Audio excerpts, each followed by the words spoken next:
Please the pledge. Pledge allegiance to the flag of the United States of America, and to the republic for which it stands, one nation, under God, indivisible, with liberty and justice for all. A moment of silence for men and women, for the men and women of the armed forces, our first responders, our veterans, those fighting a good fight in Ukraine, and those suffering from the military conflict in the Middle East. Thank you. Katie, can we do the American Creed? The America's Creed by William Tyler Page. I believe in the United States of America as a government of the people, by the people, for the people, whose just powers are derived from the consent of the governed, a democracy and republic, a sovereign nation of many sovereign states, a perfect union, one and inseparable, established upon those principles of freedom, equality, justice, and humanity, for which American patriots sacrificed their lives and fortunes. I therefore believe it is my duty to my country to love it, to support its constitution, to obey its laws, to respect its flag, and to defend it against all enemies.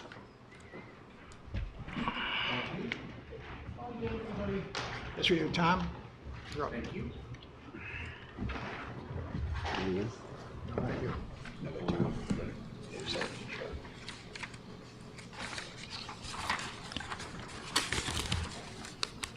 Good evening, everyone. I want to follow up on the comments that I made during Your the name and address. Tom Kapsiak, 94 Long Mountain Road. Thank you, sir. I want to follow up on the comments that I made during the July 28th Town Council meeting regarding the proposed homestead exemption. Could you move that microphone closer to you? So we can hear you. Because the people on the tapes don't get to hear it. Is this any better? I don't know. Yeah, you have to put it closer to you. Closer. This only feeds into Facebook. Okay, so that's up to you. So you're okay. The interest in the exemption appears to be driven by the concern that the revaluation will lead to a dramatic increase in the taxes paid by residential property owners. I have prepared a spreadsheet which I have now shared with each of the council members that provides a summary of the data that I've been able to gather regarding the current grand list and a prediction of the possible property tax on a median value residential property based on some assumptions about the town's and district's fiscal 2026 budget and the result of the October 2025 revaluation.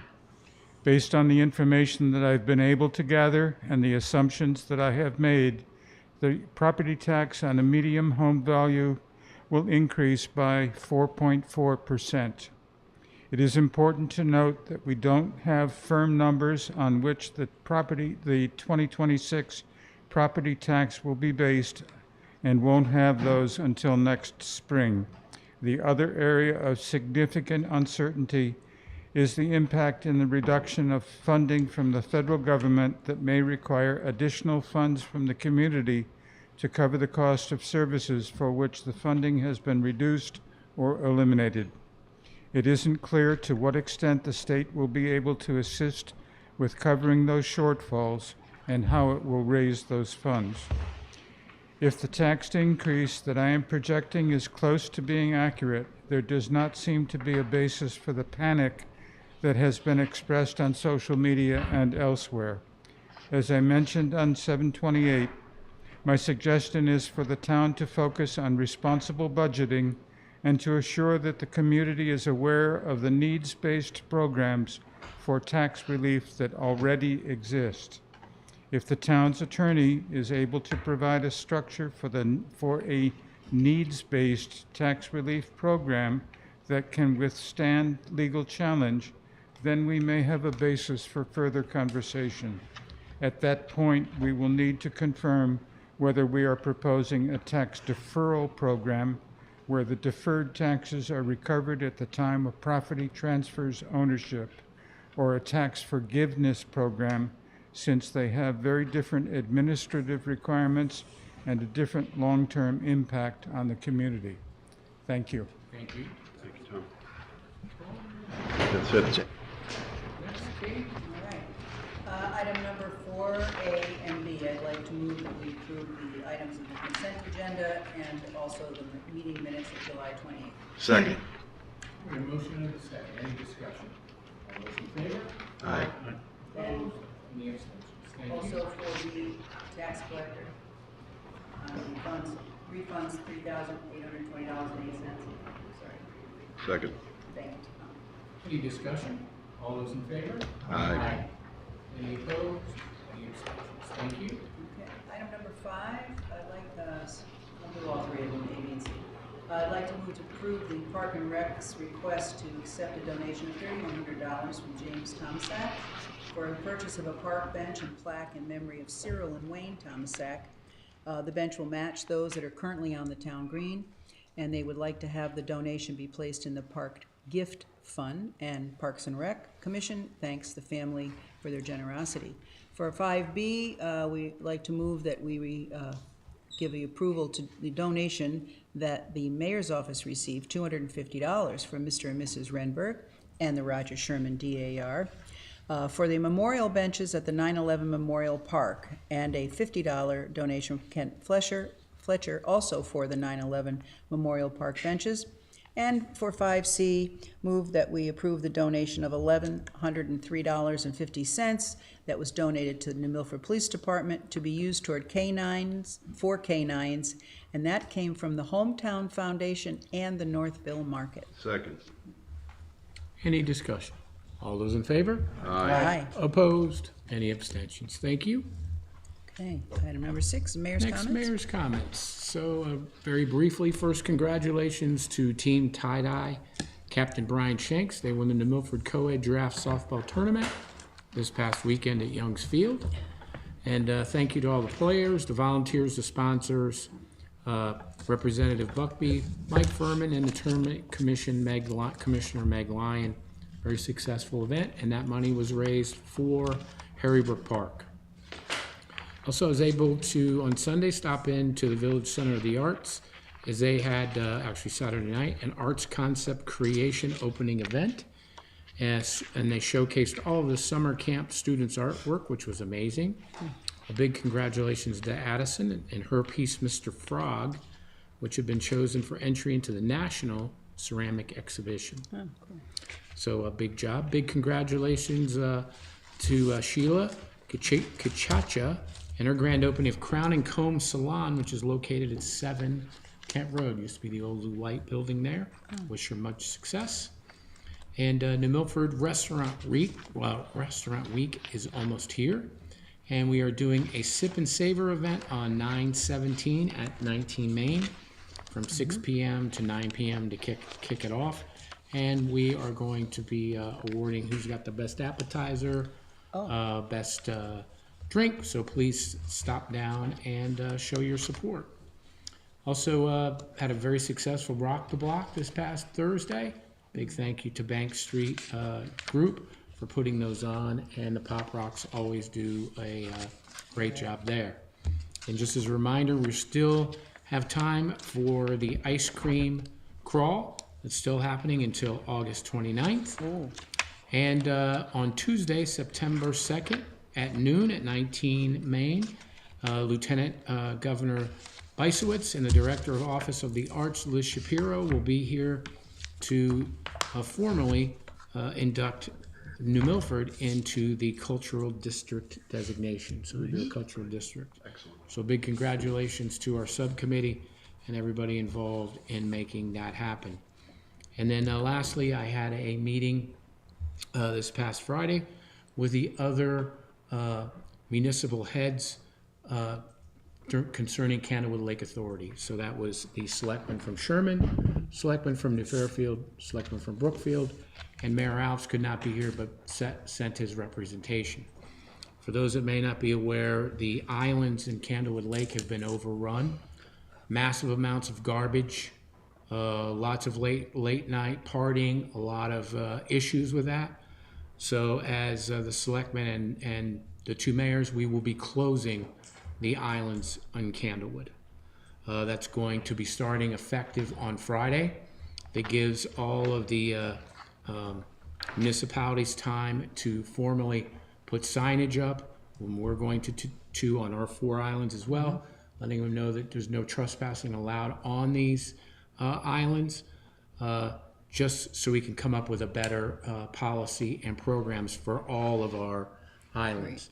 And working together, we want to make sure we don't want to have one municipality close an island and then have other ones open. It would just move the issues that we have. And we all know that this lake is a tremendous asset for all of our communities, but we want to make sure that it's clean, the environment is clean, it's safe for everyone to enjoy.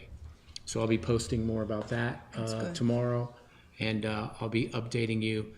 Chief Ceruto and I went out on the police boat to our islands to kind of assess those. Our police boat, again, will be out. We'll also have the helicopter flying as well. And the other municipalities will also be, those that have boats, Danbury will also be out as well as Kennewick Lake Authority. And I'll be following up with the council as we move forward with that. And that'll do it. Okay, thank you. So, item 6A, the Board of Education, I'd like to move that we have discussion and possible action on their Board of Ed's request to transfer funds from the Board of Ed Capital Reserve, which I believe, And we have the board chair, right. Leslie Sarich, and we have the superintendent, Dr. Perlato here. Would you guys we like to have a talk a second? little bit? Need a second? We That have a was a second. motion? We have a motion, we have a second. We have a second. Okay, Oh, thanks. all right. Should I speak from here? You can come on up. Or speak from there, whatever is easiest for you, Dr. Perlato.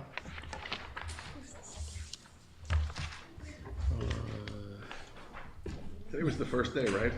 First day of school. School. Yeah. Best day of the year. So exciting. We had a great day. That's awesome. Okay. Dr. so, Parlato, excuse me, could you sorry. move the microphone down and a little closer to you? I'm a little I think you short, can- I know, but No, it's just closer so that people can hear you. okay. Let's see. So this, I'm going to summarize the memo that I sent to the council and what I also mentioned in the last time that the council met. So it's a little bit of a rerun, but that's okay. So there were 3 questions that were posed to us. One was about the central office upgrades. And as I mentioned in the memo that 2 of our employees, 2 of our administrators in the central office don't have a private space. And their work does involve confidential conversations. And so part of the work of requesting this money is to figure out a way through drawings and plans to create confidential spaces for those employees. So that's for the cost estimates, the plans, and the drawings. That will allow us to think about the creation of that appropriate office space. Then the remaining part of that $150,000 will be used to modify those spaces. Because if we divide a room, we'll have to think about HVAC, lighting, electrical, flooring, fire suppression, and the security systems, and what might need to be changed or added related to that. And then the other piece of that $150,000 will be to continue to update the flooring in the central office, as you know, are still classrooms, and also 10 to 15% contingency as usual when we are dealing with commercial building and commercial grade products. The next question was about student furniture, and so that was a request for $30,000. And so as you might imagine, student desks and activity tables are the things that we use the most in the school district. And they get a lot of wear and tear over the years. And so the $30,000 was for, 66 replacement student desks, which are $325 each. And then particularly at the elementary schools, they use the activity tables a lot. And so that's for 39 activity tables that are $221 each. And then there's a question about Chromebook responsibility. So there's a Board of Ed policy related to that. It explains what those responsibilities are. We also have a full system for creating asset tags and spreadsheets for all the Chromebooks that we own, which is over 4,000. And if that device gets lost or out in the world, somebody cannot just log into a New Milford Public Schools Chromebook from their own account. It doesn't allow it to do that. So it's not as if someone could sell it somewhere and then somebody could log in. That's not possible. I also included an example of an asset tag and included the recovery amounts for the past 3 years in terms of if a Chromebook is lost or purposely damaged. Sometimes they fall off the desk and that's not on purpose. So over 3 years, we have regained $16,810 within that account. And so that's part of the policy and part of the practice that we do. Thank you. Any questions for Dr. Parlato? Yes, I do have a question. Katie? So I remember, I guess it was last year, 2 years ago, when you were taking a space to divide it up, I think it was assistant superintendent's area, so that she could have more privacy and the person over here on the other side of the cabinets could have more privacy. Is that what part of this is for? It was not done then? I just know we talked about it, but, So no, at the time when the move was made into Sarah Noble, there were temporary dividers that were put up, but not Yeah. permanent, and Okay. nothing that's permanent. so these are gonna take one space and turn it into 2 offices, in other words? It'll take, one space and turn it into 2 offices, and then the office across the hall will be turned into 2 offices. Yeah, so that means those are permanent spots for somebody to be in. It's not just to have like a mini conference room or something. That's actually gonna be an office, full-time office. Sure, it'll be, in both cases, it will be for the Okay. secretary administrative assistant in the front part. 2 will become 4 then. Yes. Okay, that, I get that. And then, the little laptops, so whether somebody could log into them if they found one that somebody lost or whatever, or didn't pay attention to, that wasn't my concern when I asked about this, is that I know you have tags and supposedly that somebody keeps track of where they go, but how is it that a student is given one and then allowed to just not return it, which is what happened? I mean, do you call the parent? Sure, we do. And then what happens if they say, I don't know what he did with it? Then they get charged. Send you a Yeah. bill.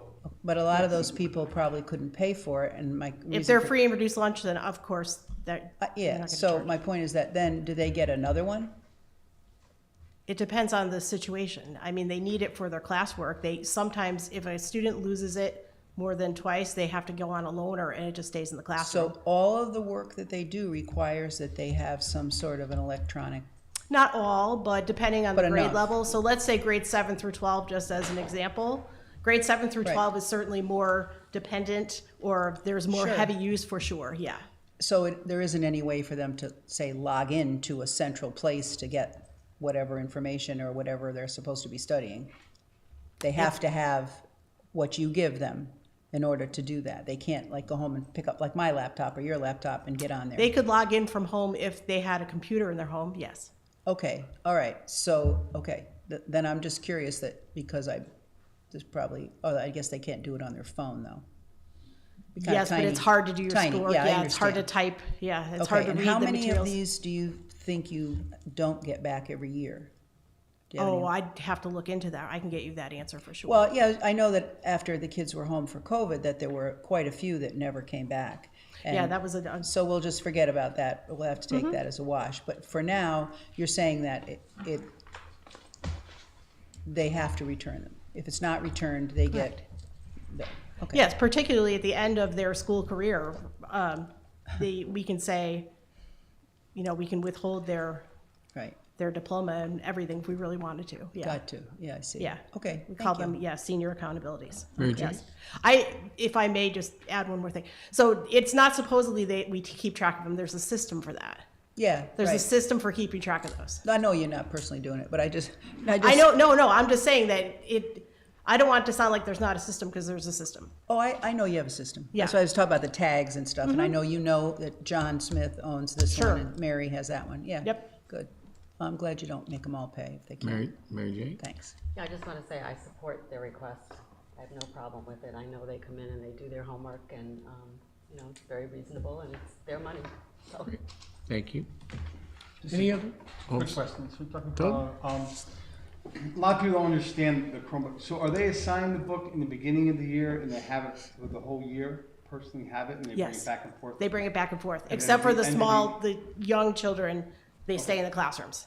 So- Because that would be a lot of droppage. So they're assigned, say, the first or second day of school, their Chromebook, and then they keep it throughout the year, and Yes. then they return it at the end. of the Correct. year. And then after that year, they get a new one following year, correct? They don't keep it during the summer or anything like that. You change that policy? No, if you start in Sarah Noble, you keep it.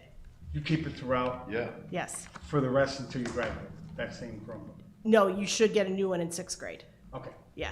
So. Yeah, but the high school had them, I remember my son got it as a freshman and then. Yeah, you keep it for, you You get kept- one in you kept it ninth. for the 4 Every years. time we change, you get a new one. Ah, okay. Yeah, and that's how we can do the recycling. So Sarah change Noble school. to Scotticoke gets a new one? Correct. Ah, okay. So when you go into sixth grade, Because they're going into new school. yeah, Yeah, going into I a new got it. school. Okay. And they do, the lifespan on those is not 10 years. Let me just put it to you that way. But Yeah. I do understand that, yeah, Thank you. thanks. You're welcome. Okay. Any other questions? All those in favor of the request from the Board of Education to transfer the funds? Aye. Aye. Any opposed? Any abstentions? Thank you. Thank you, Thank everyone. you. Thank you. Thank you, Leslie, Thank you. for coming. Next is the, I'll just say that some of the furniture that we're looking to replace still has like Led Zeppelin on it and Rolling Stones. All right. Hey, I'm way older than you. vintage.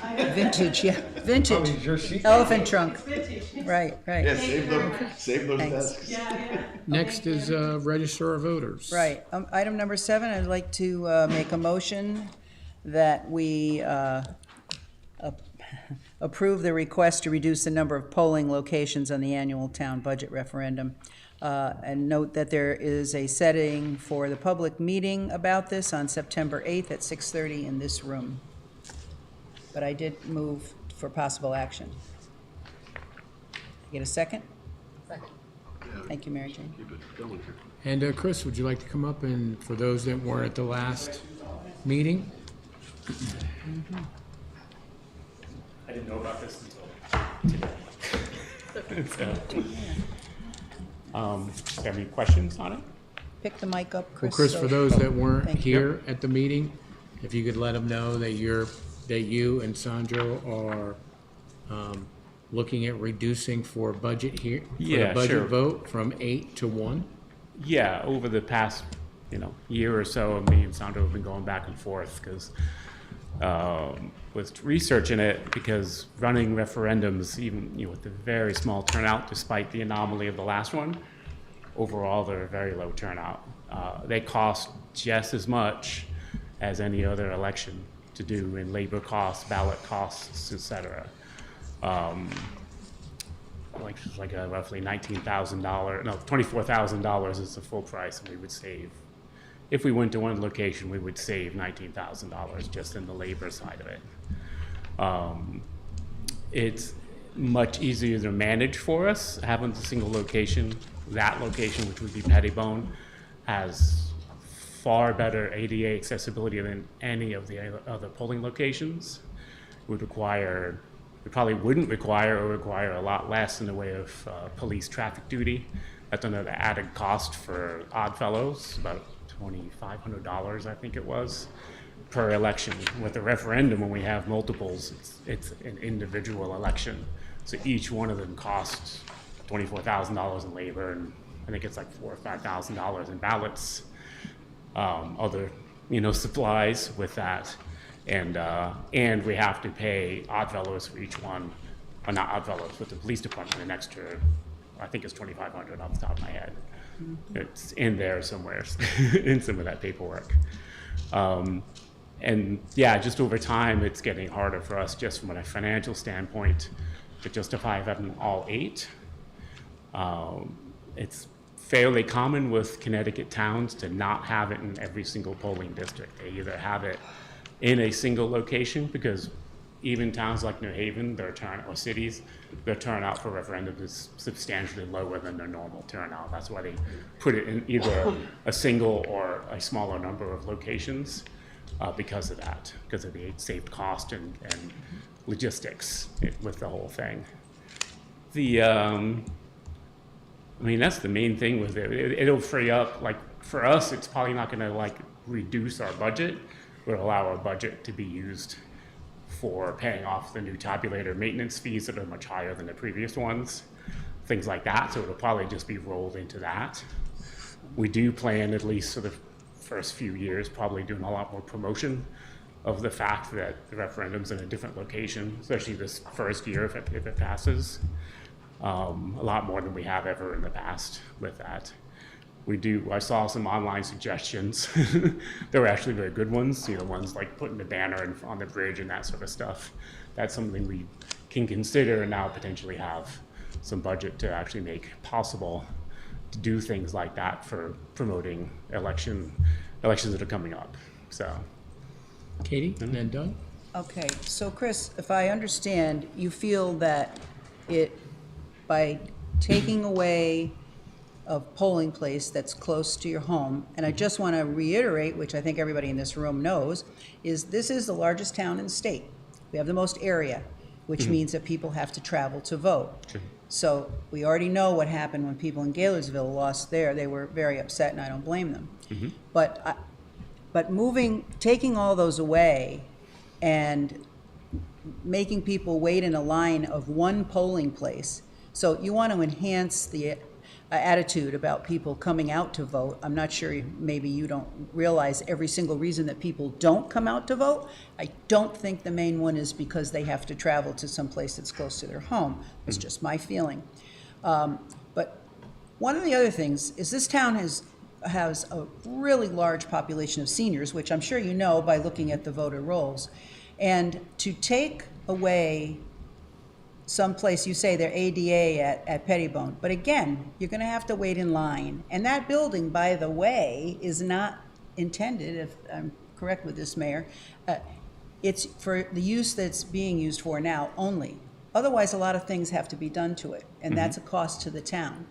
I'm a little concerned about the amount that you say you will save. Referendums cost money to everybody, that's the case. Sure.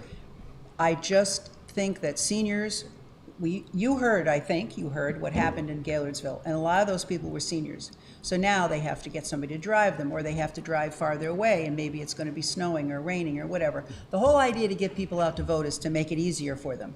And I don't think, and based on people I've talked to since this came up, waiting in line at Pettibone isn't a way to make them happy. And the other thing you mentioned is the addressing of safety concerns at the Oddfellows Hall. Okay, that's where I vote. There's a policeman there, there's plenty of space, you have a whole line. Someone said, well, you know, it does make it a little longer because a backup at the light comes through. Well, that's too bad. You know, people have a right to vote. Do they think it won't be longer when they have one place to go? No. It's not impossible to get in or out of there. I do it every year, every time. So do other people. So I want you to know that I think you feel this is important in a monetary way. I'm looking at it as being very important to the people, the humans that go and vote there. And for one, as a person who's concerned about our community, not because I want them to vote for me, but I think this is a free country, and in order to get people out to vote, we should make it easier for them, not take away places. So that's what I have to say. Thank you, Katie. Doug? Okay. And then Mayor? Is this just for the referendum? Just for referendum, despite what that terrible newspaper article, poorly written newspaper article said, it's just for a referendum. You couldn't tell from reading the article that it was just for that. It wasn't written that way. But yes, it's only for referendums. There's no plans, and it wouldn't even be feasible to do it for any other locations. Doug, and then Mary Jane? So obviously this is assuming that we have 1 or 2 or 3 referendums. My concern, to echo Katie, is that accessibility. You know, you're restricting it to one place as opposed to 8 polling places. You know, hypothetically, if someone lives in, you know, goes down Grove Street for work and then comes back Grove Street, they might say, I'm not going to go down to Pettibone. Or if someone works up north, you know, hypothetically, if I was in the center of town, you told me I had to go up to the middle school and go vote, I might say, well, it's too far, I want to go over the bridge, it's 5 o'clock. So I think that accessibility is key, and as Katie said, we are the largest town in the state. So a lot of people, especially seniors, don't have that capability to travel or go to the vote. So I know that there's some legal things that to not go from 8 to 1, maybe like from 8 to 4 or something to pinpoint. I know you said. Well, at the referendum level, which is like just municipal to state, when we ask them any question about the referendum, they're basically like, we don't care. It's the town. Like, it's up to the town to decide any of that. They don't give us any sort of help with that part of it. I wouldn't necessarily be in favor of 8 to 1. I would think that do a little bit more research, maybe pinpoint, maybe eliminating, you know, Oddfellows and Sarah Noble, and maybe having to concentrate one of them. But from going to 8 to 1 would really restrict a lot of people. And You go already to 8 to referendums. 4 or 8 to 2, Yeah, you're by, still. by the stat on here, referendums confuse are a me. low turnout to begin with. You know, unless you have a big thing like we have with the school budget and stuff like that, but mostly referendums, people don't come out for it. It's mainly elections and stuff If we like were to that. narrow it down to other polling locations, I don't think it should be the schools. You're gonna confuse people. Right. One of You're the gonna biggest confuse problems with Going back and referendums forth. besides that is it happens at schools during school sessions, usually during the biggest testing time of the year. Right. Especially when you have a second one in June, that's even more so. That's when, and I don't know, I haven't had a chance to talk to them if they have to hire extra security people for those days, or it's just the security staff they have. That's one of the things we're always worried about, because when we have any trouble at a referendum, somebody's being uppity at the referendum, it's at the school. Because like they couldn't find parking, they couldn't find the entrance, because some of the schools, like the polling locations are way in the back of the building. I just think So compared it's- to what the savings you're talking about Yeah. and the accessibility, you're going from 8 to 1 wouldn't be fair to a lot of people. Uh-huh. And I think that for now, I think we should keep it the way it is Yep. until we figure out a plan for more accessibility, whether it goes down to 5 or 4 as opposed to 1. Mm-hmm. That's a big shot. And my concern with the voice of the people would be heard Yeah. if we limited it to just one place in town. So, Understood, yeah. thank you. Mary Jane? So Chris, we had an election, and I can't remember which one it was, where we all voted at Pettibone, right? Well, it would have been that's early voting happens in Pettibone, yeah. What election was that, or what? Uh, What were we voting on, do you remember? Well, that was the last presidential, was the first one at Pettibone, Right. I believe. The other ones are all back down in the Loretta Brickley room, but they were like primaries, and I forget the other one, I think it was primaries. Oh, was it during COVID or something that we voted at? No, Pettibone? no, it none of wasn't. that happened until It was like pre the, 2023, I think was. it when was pre the first- presidential. You were at Pettibone. I Yeah, know we because were it was at- around That Thanksgiving, was before the Thanksgiving. Yeah. 10-day early voting? And that, Yeah, the I problem can't with remember early what it was. voting, That it was went last smoothly after presidential. the first day. But because originally on the first day, it rearranged it like we do for all the other early voting sessions we had, which is meant for a small room.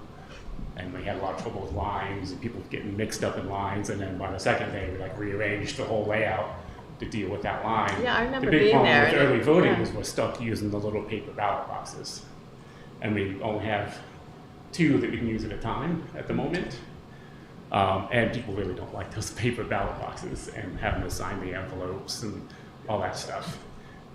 If we were able to use the machines, which we're hoping was going to happen this year, but we can't, we have to still use the same paper ballots, which makes those lines much longer and more complicated because of having to use that system of writing your name, printing out the sticker, all those extra steps.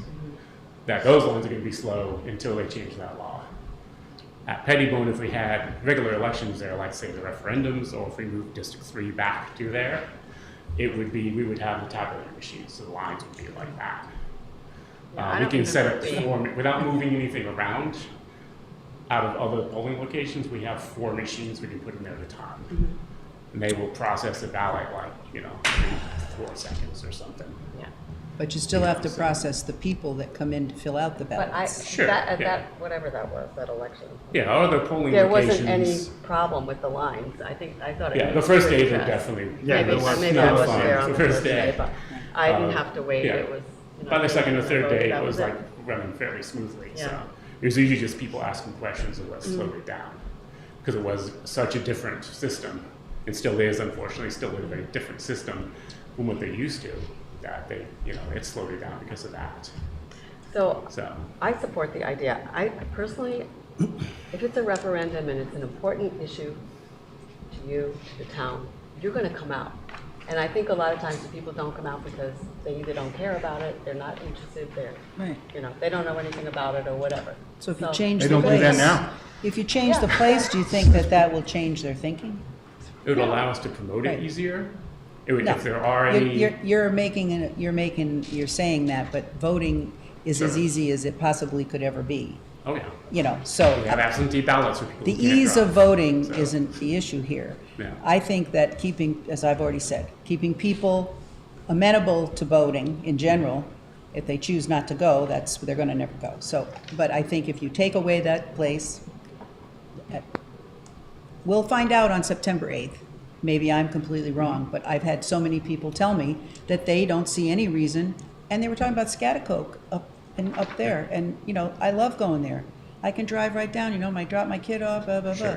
So everybody's got a That's one of the places reason. where we could reduce polling locations just by combining Northville and Scottsdale. I We can't do any I of don't those understand until- it. If it makes life easier for you, it's gonna upset more than just, I mean, you, not Yeah. you personally, but one person. It's gonna upset others. But we'll find out on September 8th, because we're gonna have a public meeting. One other issue, Pete, real quick, is that the day of it, we're talking about, Say it again. usually do them on Tuesdays, the referendums. How about doing them on a Saturday, gives more accessibility? Yeah, I would, we are 100% for doing that, changing the day.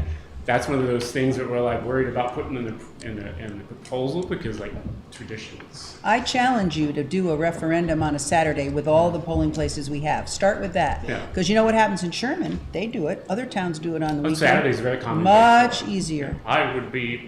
That would be a very acceptable. I would love to see that number, because Yeah. now you're eliminating That way, 95 yeah. people. Right. Or the people that are going to school or It would help the schools. Yeah, And we then would be people can amenable vote to where that. they It's one of want. the things we're talking about. That's right. Originally, so. Go shopping and go to Yeah. the polling place.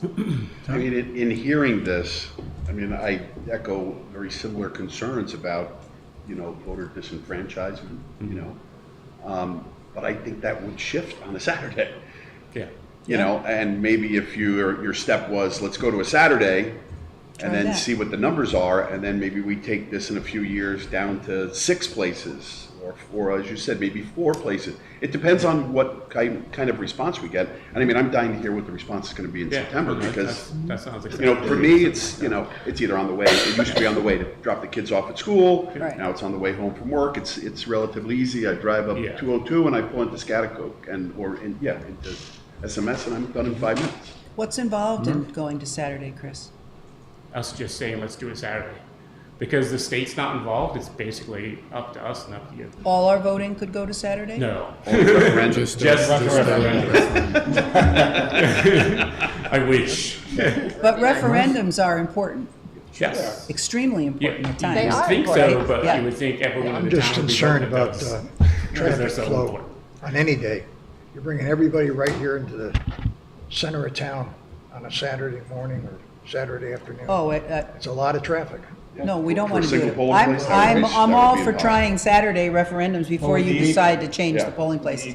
But again, that's something I hope people at home are listening to, so we can discuss that as well. Yeah. Correct, Mayor? Yeah, and if that's, you know, the public hearing or public meeting ends up, you know, kind of going in that direction, we're totally amenable to Power of the people. changing things for that, so. I'm glad you Well, Chris, thank consider you that. for coming. Does anybody Yeah, have any other appreciate it. questions for Chris? Thank you for coming tonight. thank you. Appreciate that. Until September. Thanks, Andrew. Thanks. All right. See you on the 8th. Next, Olga. Oh, so we, there was no, Nope, no, okay, no action taken. no action. We want to hear what the public says. I do.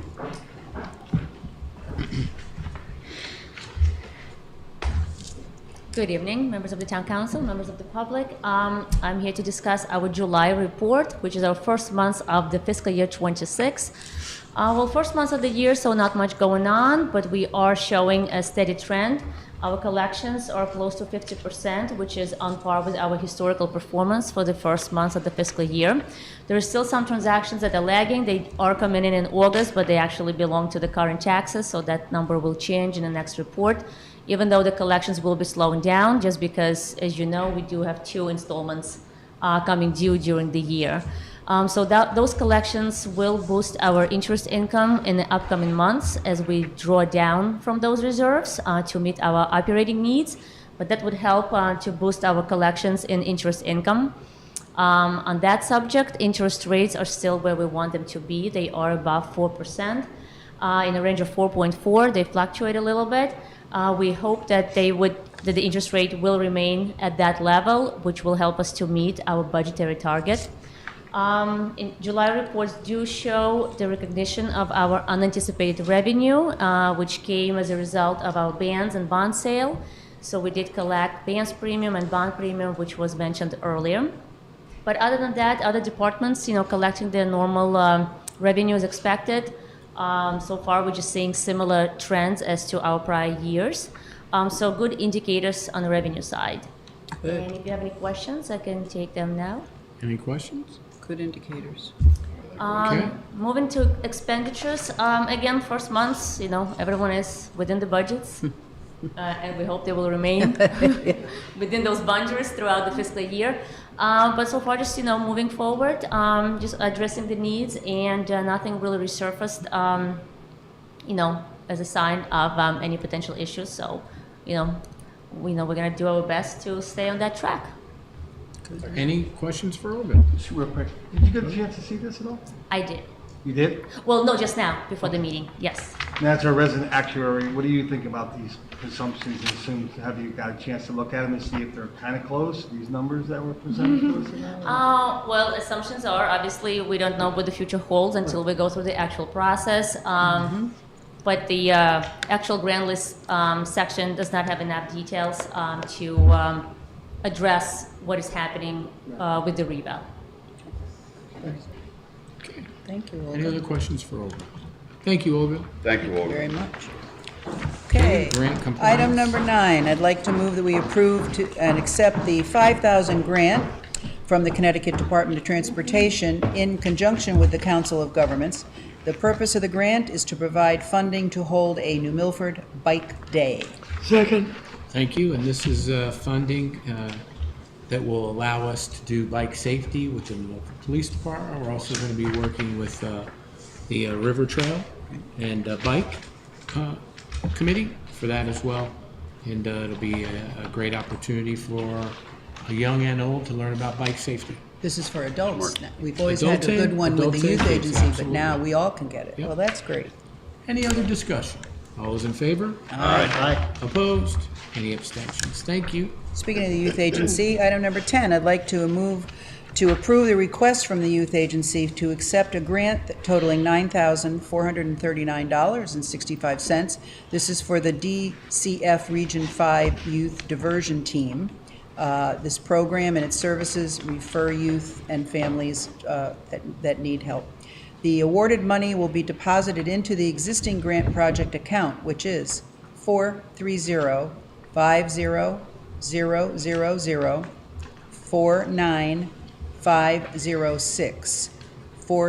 430-500-49506-42012 revenue and 430-000-53230-42012 expense. Second.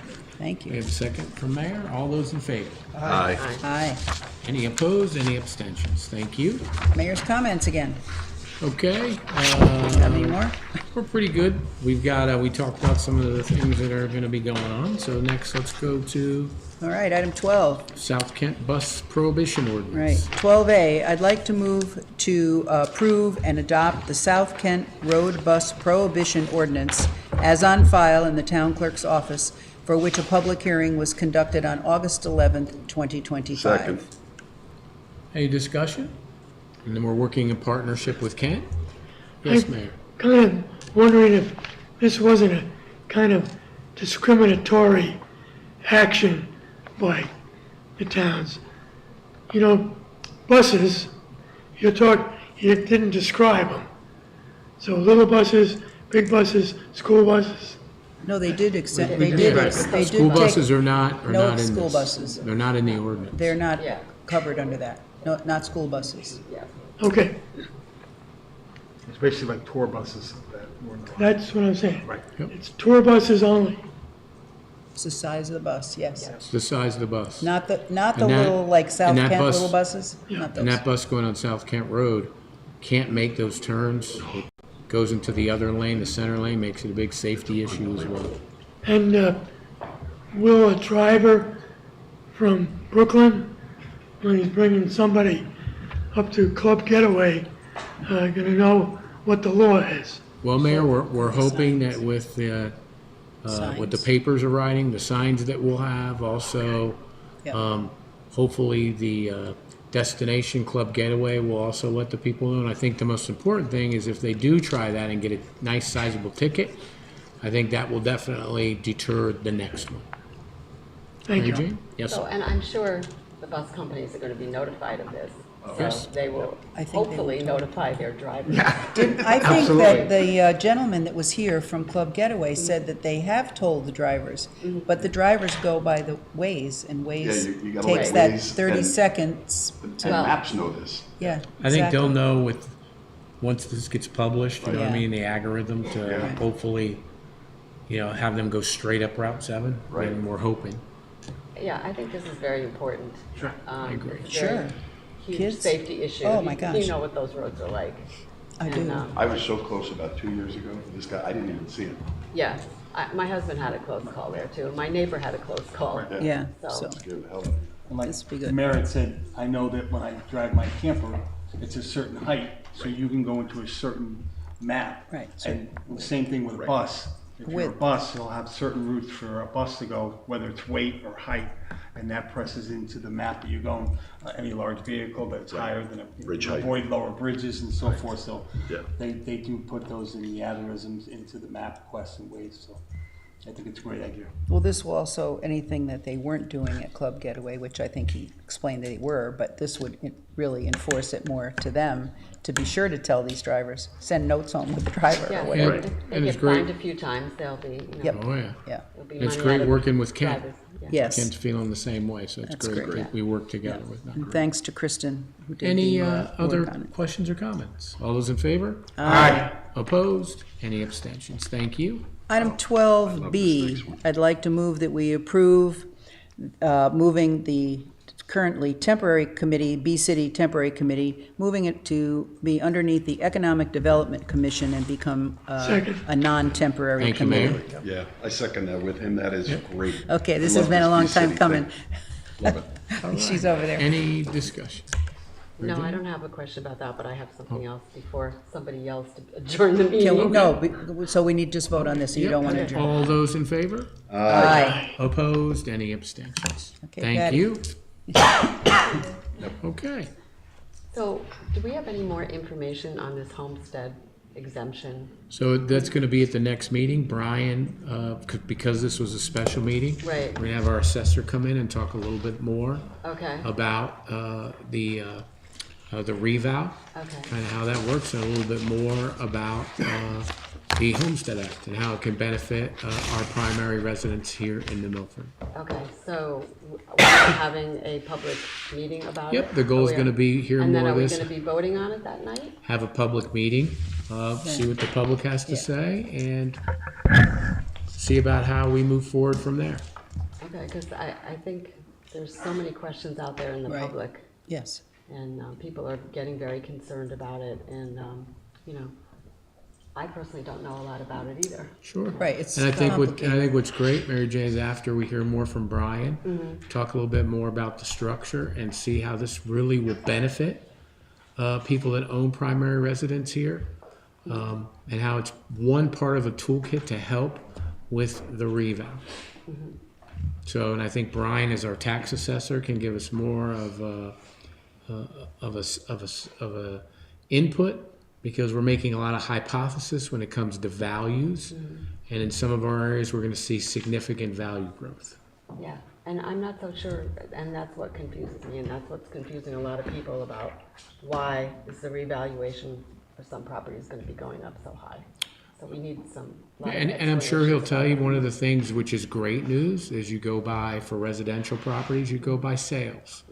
So we've had since COVID, had tremendous growth, as do other towns in Connecticut, has a tremendous growth in sales. And because we've had tight inventory, those housing prices continue to go up and up and up, especially around the lake area, around Northville area. You're seeing property appreciation going up tremendously.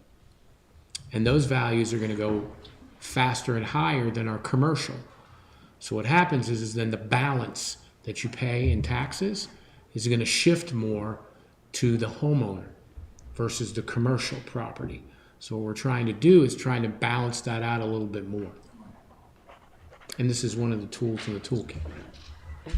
But, I think Brian can give us a better in-depth analysis so that people can feel more comfortable about it. Yeah, that was a kind of a I think brief. everybody wants to be a little more educated. right? Absolutely. Yeah, they and I do- just worried other about states us have voting it. on it that night, that maybe, you Oh, know, no. we're We're not Well, gonna if there's be. questions, we're not, What? we'll make And sure Mary, everybody gets some questions. and Mary Jane, it's, if we need to have more questions and more answers, this is something that you don't have to vote on it that next time. Okay. But we do need to be cognizant as if we do move forward with that, as Brian was saying, he has to make sure, because there's a lot of work to do, for instance, mailing out everything to Yes, all I those remember him primary saying that. residents, so there's Yeah. certain benchmarks that he has to do. Has the appraisal been completed? The appraised value, I don't believe for the commercial properties it has yet. Homeowner? We gotta ask Brian, I'm not sure. Okay. But you're gonna need both to actually do the proper. Haven't had anybody knock on my door. Yeah, we're not doing a not full, that. a full one. This is, for a better term, an abbreviated, reval, where they're doing more of just, looking at Looking at- property values, not going in and doing a full physical. That's done every 10 years. Every 5 is, this value. Yep, the statistical one. So 5 years after this. Will be the full. Vision appraisals guys will be knocking on your door again. Yeah, right. So Any- I make a motion to adjourn? Yes, sir. Second. All those in favor? Aye. Opposed, any abstentions? Thank you.